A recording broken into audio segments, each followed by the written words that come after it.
Xin chào các bạn quay trở lại với kênh Việt ePlan Electric. Chủ đề của video hôm nay mình sẽ nói về một cái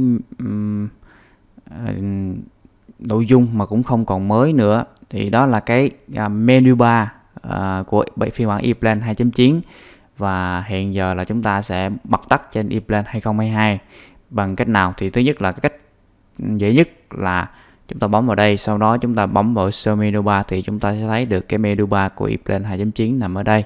Đó. Thì tuy nhiên hôm nay mình sẽ hướng dẫn cho các bạn một cách khác. Mình sẽ tạo một cái nút nhấn ở trên thanh ribbon này nè.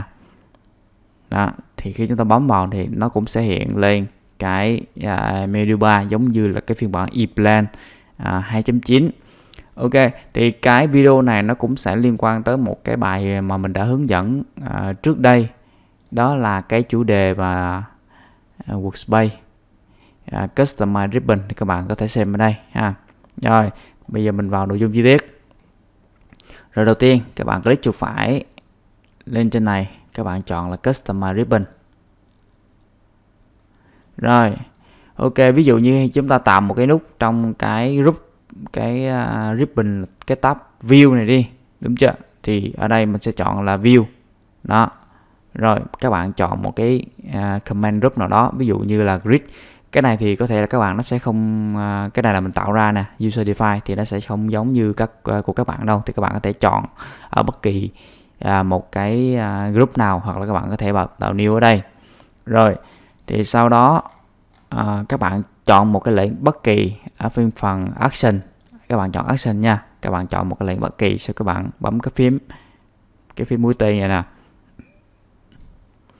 Rồi chúng ta đầu tiên chúng ta hãy chọn một cái icon cho nó, một cái icon. Các bạn có thể chọn một cái icon bất kỳ. Rồi ví dụ như mình chọn cái icon này.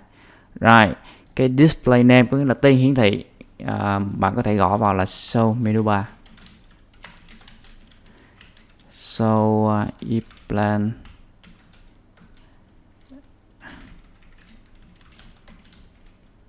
2.9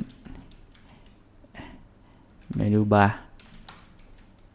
Đó, mình ví dụ như vậy. Rồi chỗ command line thì các bạn xóa đi, và các bạn điền cái câu lệnh này giúp mình ha, điền cái câu này, cái lệnh này, cái action này. Rồi thì cái action này mình sẽ để trong phần mô tả cái video, thì các bạn xem xong thì các bạn mở phần mô tả video, các bạn có thể copy cho vào cái ePlan của các bạn. Rồi sau đó khi các bạn copy xong, các bạn paste vào đây, dán nó vào đây, xong chúng ta bấm ok. Rồi tiếp theo mình đổi tên lại nha các bạn.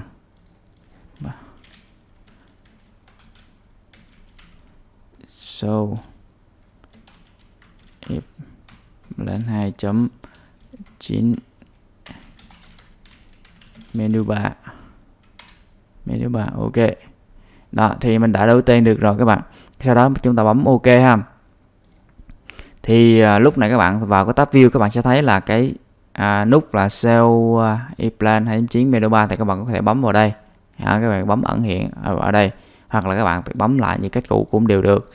Thì cái button, cái nút nhấn là Show ePlan 2.9 menu bar này thì các bạn có thể để ở cái vị trí menu nào mà các bạn dễ nhớ. Hoặc là các bạn có thể bỏ ở một cái tab là My Tools. Cái này là mình tự tạo ra cho cá nhân của mình sử dụng, các bạn có thể bỏ ở đây cũng được. Đó, hoặc là bạn bỏ ở đây, bấm Show menu bar thì các bạn thấy là cái menu bar của chúng ta ở dưới đây nó sẽ được ẩn hiện rất là nhanh. Rồi các bạn, cảm ơn các bạn đã xem video. Hẹn các bạn vào cái video sau.